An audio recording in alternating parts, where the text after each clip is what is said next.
Hoy hablaremos de penitencias. La penitencia parece una institución cristiana y sin embargo hablaremos de penitencias en los mitos de la antigüedad clásica.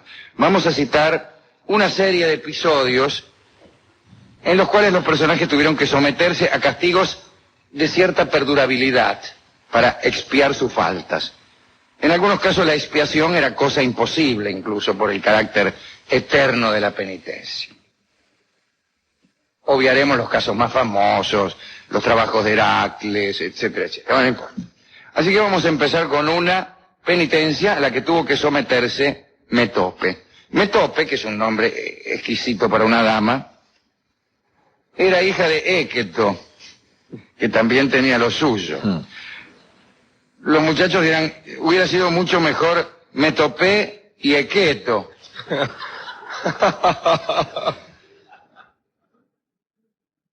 Bien, pero era Metope y Équeto, justamente para evitar que el colegio se convirtiera en una casa de tolerancia. El caso es que Équeto era un rey de Epiro, era un tirano cruel acá entre nosotros, y lo conocían como el espanto de los mortales.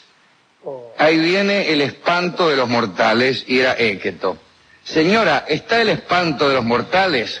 Decían sus amiguitos cuando lo iban a buscar, siendo Équeto todavía un niño. El caso es que ya grande, siendo tirano cruel, a quienes caían bajo su castigo, les solía cortar las orejas y arrojaba las orejas, ¿no?, a los perros. Se me dirá que hubiera sido peor preservar las orejas y arrojar el resto de la persona a los perros. Pero esto es lo que hacía Équeto. Parece que Metope tenía un amante. Y Équeto, al enterarse, se enojó. Para castigar a su hija, la sometió a una penitencia. Y si alcanzaba a completarla, le prometió que conseguiría, que la iba a dejar reunirse con su amado. Équeto hizo entonces lo siguiente. Encerró a Metope en una torre y le dio granos de cebada hechos de bronce. Mejor dicho, le dio granos de bronce que tenían el exacto tamaño de granos de cebada. Le pidió entonces que hiciera con ellos harina, si es que quería encontrarse nuevamente con su amante. Metope enseguida comenzó estas operaciones consistentes en lograr harina de granos de bronce. No lo logró. Y aún sigue allí encerrada, tratando de moler granos de bronce, mientras que su amante, tal vez, acaso, ya se ha ido con otra. Citemos una penitencia a la que tuvo que someterse nada menos que el dios Apolo. Parece que en una oportunidad Apolo, Posidón, Hera y Atenea urdieron una conspiración nada menos que contra Zeus. Quisieron amarrarlo con cadenas y suspenderlo en el cielo. Pero la diosa Tetis se enteró del asunto y buscó ayuda entre uno de los gigantes de 100 manos, llamado Egeón. Era una circunstancia curiosa porque en general los gigantes eran enemigos de los olímpicos y particularmente del jefe de ellos, Zeus. Recuérdese que los olímpicos habían triunfado en una batalla contra los gigantes y los habían enviado al Tártaro. Pero de todas maneras, este gigante de 100 manos, Egeón, agarró viaje para ayudar a Zeus. Y cuando ya lo estaban encadenando, los dioses sublevados, apareció el gigante. Su sola presencia y el temor a su fuerza prodigiosa bastaron para que la conspiración se detuviera. Ahora muy bien, Zeus le dictó una penitencia a Apolo por aquella sublevación. Tuvo que aparecerse en calidad de esclavo al servicio de los mortales. Para ello le fueron suspendidos sus poderes de Dios durante un tiempo. Junto a Posidón, que también estaba en el asunto, Apolo fue obligado a trabajar para el rey de Troya, Laomedonte, quien les encargó a ambos dioses la construcción de los muros de su ciudad. Como sabemos, participó también en aquella construcción un mortal llamado Eaco. ¿Por qué? Porque si solo participaban dioses de la construcción de cualquier muralla, esa muralla estaba destinada a ser inexpugnable. Y era peligroso para los dioses que hubiera algo imposible de derribar en el mundo. Una ciudad imposible de ser tomada ya era algo que amenazaba el dominio mismo de los dioses. Entonces participó un mortal en aquella construcción. Ahora bien, Apolo y Poseidón, enojados por aquella penitencia, trabajaban y trabajaban muy bien y terminaron los trabajos. Y quisieron alguna remuneración. Fueron a ver a Laomedonte, dijeron, bueno, aquí ya está terminada la muralla, nosotros, privados de nuestros poderes divinos, estuvimos aquí rompiéndonos todos, por no decir otra cosa, haciendo esta muralla, así que, en fin, tírenos algo, una moneda. Y Laomedonte se negó a pagar nada. E incluso, como todavía no habían recuperado sus poderes divinos, amenazó a ambos dioses, a Apolo y a Poseidón, bastante perjudicados en aquel entonces, con cortarles las orejas directamente. Bueno, pero sucedió que Apolo recuperó, cumplida la penitencia, su forma divina, y entonces se vengó. Envió contra Troya una terrible peste. Y ahora van a ver lo que soy yo, dijo. Poseidón, que también estaba enojado, envió un espantoso monstruo marino que se morfaba a los habitantes del país. Así que el que no se apestaba era ingerido por el monstruo marino. Incluso había gente que se apestaba y era ingerida lo mismo por el monstruo. Pues para aplacar al monstruo, ya que no a la peste, enviaron a Hesíone, la hija de Laomedonte. Como sabemos, tuvo que aparecer Heracles para salvar a Hesíone, pero esa es otra historia. Esta es la historia de la penitencia de Apolo, de la penitencia de Poseidón, y cómo Laomedonte pretendió aprovecharse de ellos para luego sufrir el poder tremendo de los dioses, recuperada ya su forma divina. Otro que debió cumplir con una penitencia fue Hipotes. A los descendientes de Heracles, de Hércules, ¿no? Le llamaban Heráclidas. Parece que después de la muerte del héroe, los Heráclidas vivían todos alejados del Peloponeso, que era donde habían nacido, esa península que hay al sur de Grecia, ¿no? Que parece como una mano. Y un día se reunieron los Heráclidas y pensaron en volver. Pero nunca salían bien los intentos de regreso. Parece que habían consultado a un oráculo que los guiaba en los escollos que debían sortear para regresar a su lugar de origen, y el oráculo les había dicho que podrían volver al Peloponeso después de la tercera cosecha. Pero los Heráclidas entendieron mal el oráculo, y lo peor que puede pasarle a un griego es entender mal un oráculo. Decir un oráculo que podía uno volver después de la tercera cosecha era hablar de la tercera generación, ciertamente.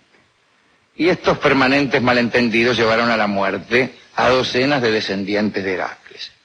Ahora bien, un miembro de la tercera generación de Heráclidas, Hilo, llamado Hilo, disculpen ustedes, dispuso una flota y empezó a reunir un ejército, pero una maldición cayó sobre este ejército, ¿no?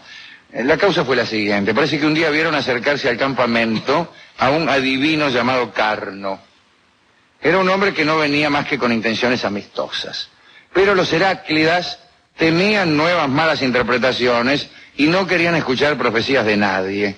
Entonces uno de los Heráclidas, llamado Hipotes, atravesó a Carno con una jabalina y lo ensartó como un churrasco de croto. Y entonces llegó la penitencia. Zeus los castigó con hambre y tempestades. Para terminar con todo aquello, ordenó que el asesino fuera desterrado por 10 años. Y además, para poder continuar con la expedición al Peloponeso, los Heráclidas debían encontrar un ser de 3 ojos.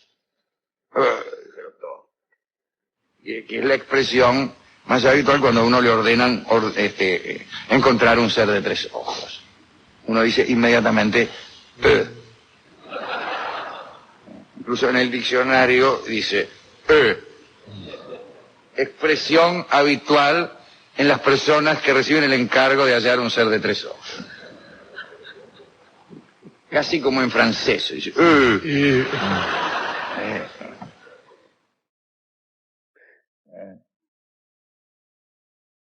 Dijo el conde de Lagarde al marqués de la Fondue: Remigio, metele que se hace tarde.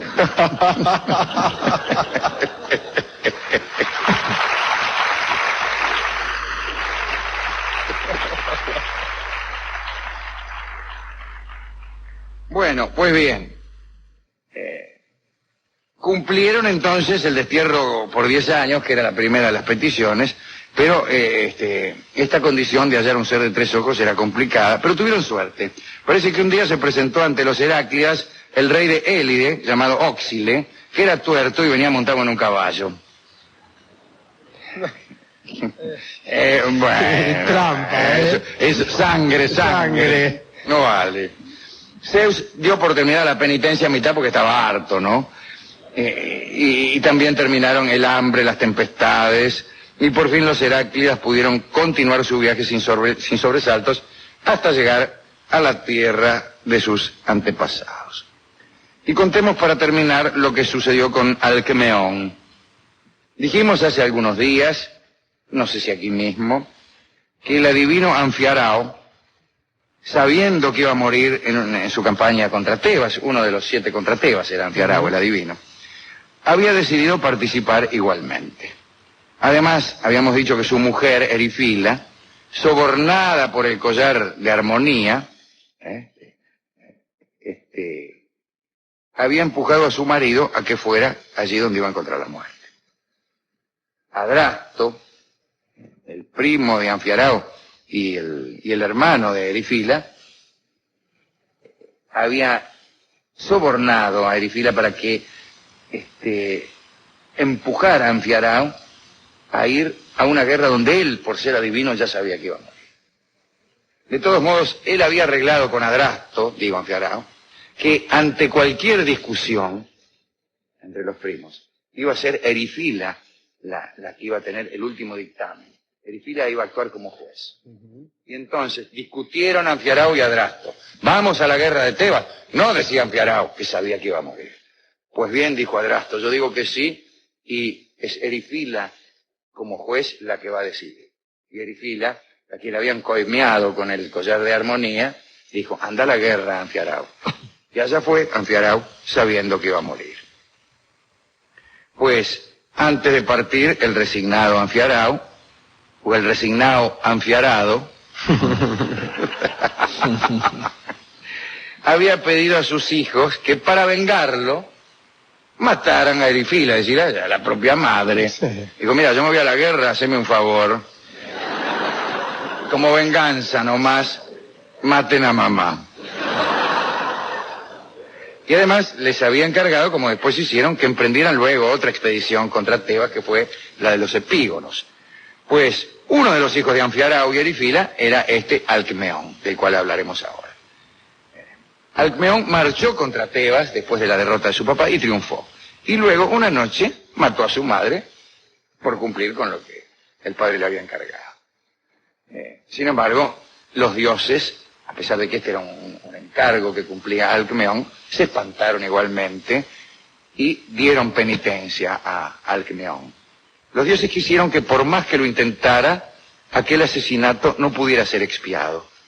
¿Sabe usted que en general un asesinato se expiaba purificándose uno en otra tierra, soportando la persecución de las erinias, aquellos seres alados que enloquecían a los criminales, etc.?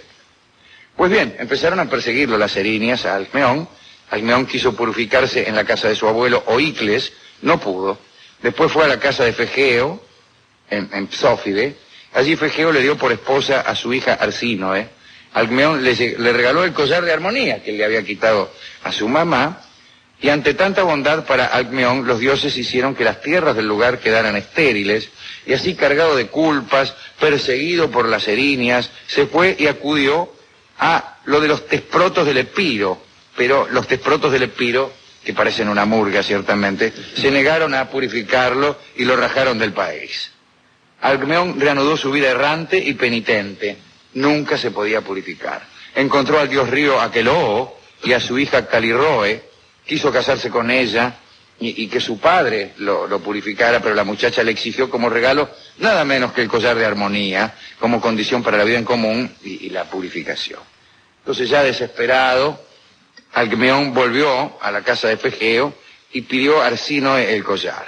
Dijo que lo necesitaba para consagrarlos a Apolo de Élfico, ¿no? ¿Qué cuento le metió? No le dijo que era para regalárselo a otra mina.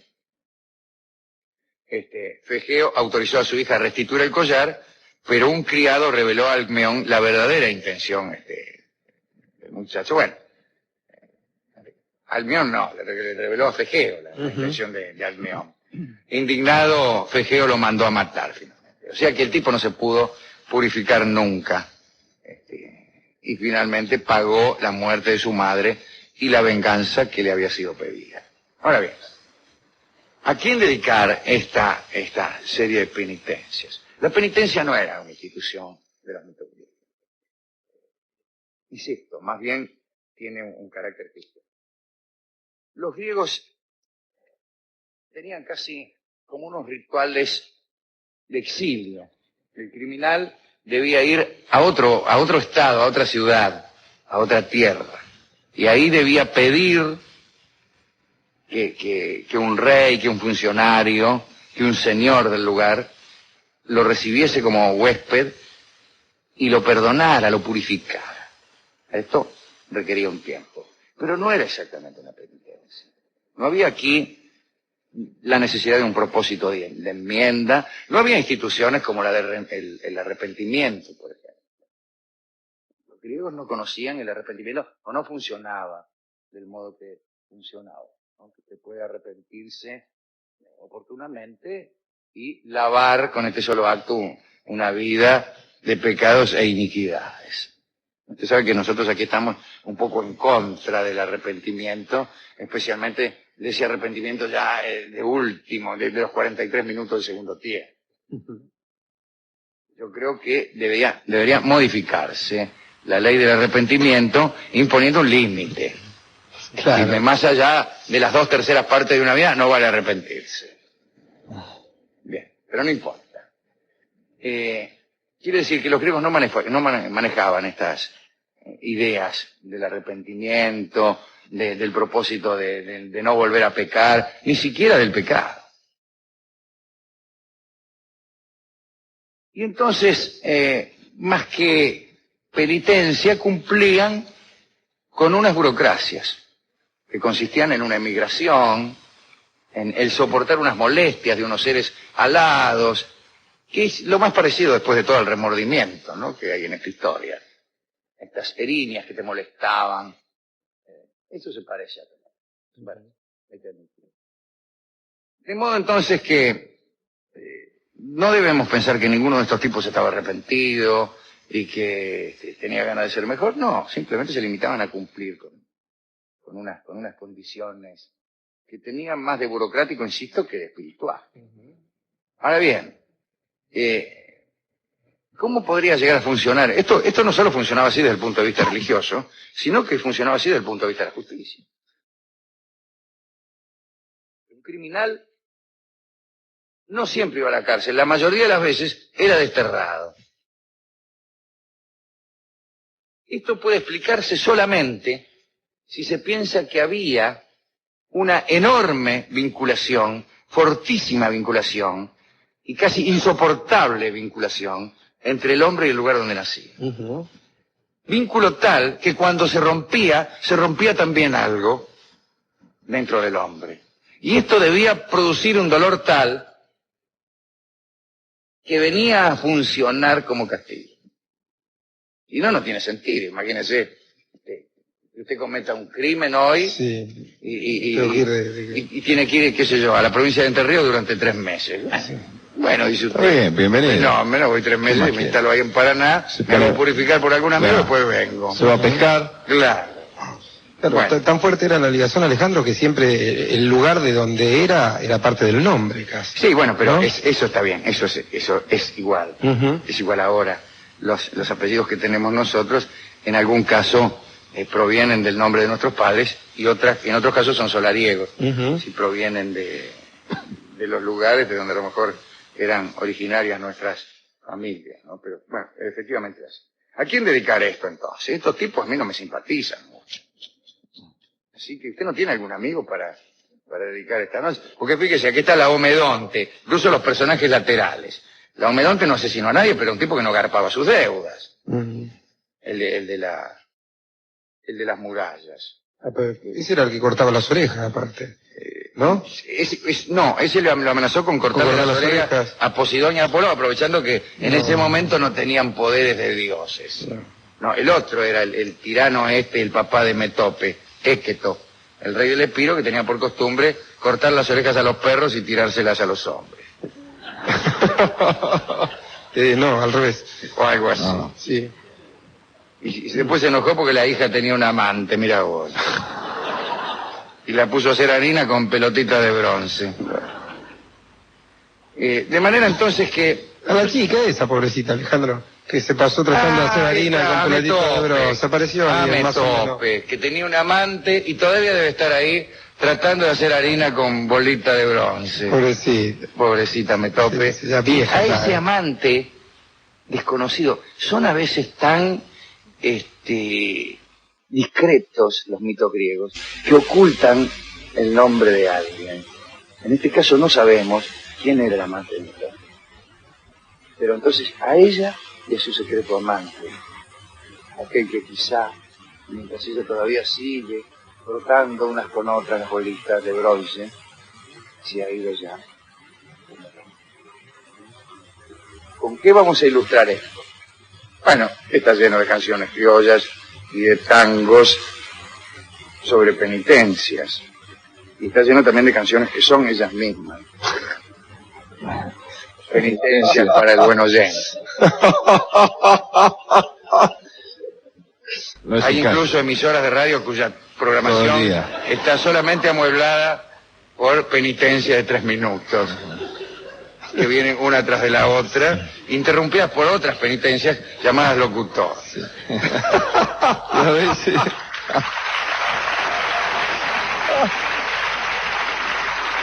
Y esa misma penitencia musical la pasan 2 o 3 veces por día. Claro, claro. Que es un buen nombre, Radio Penitencia. FM Penitencia. Este también es un programa al que asisten penitentes. Vas a saber de qué espantosos pecados estarán purificando los amigos que han venido aquí esta noche y los que nos escuchan. Sin embargo, ya que el perdón no formaba parte del corpus de recursos espirituales de la Hélade, vamos a escuchar al trío argentino en el tango griego llamado No te perdono más. Adelante.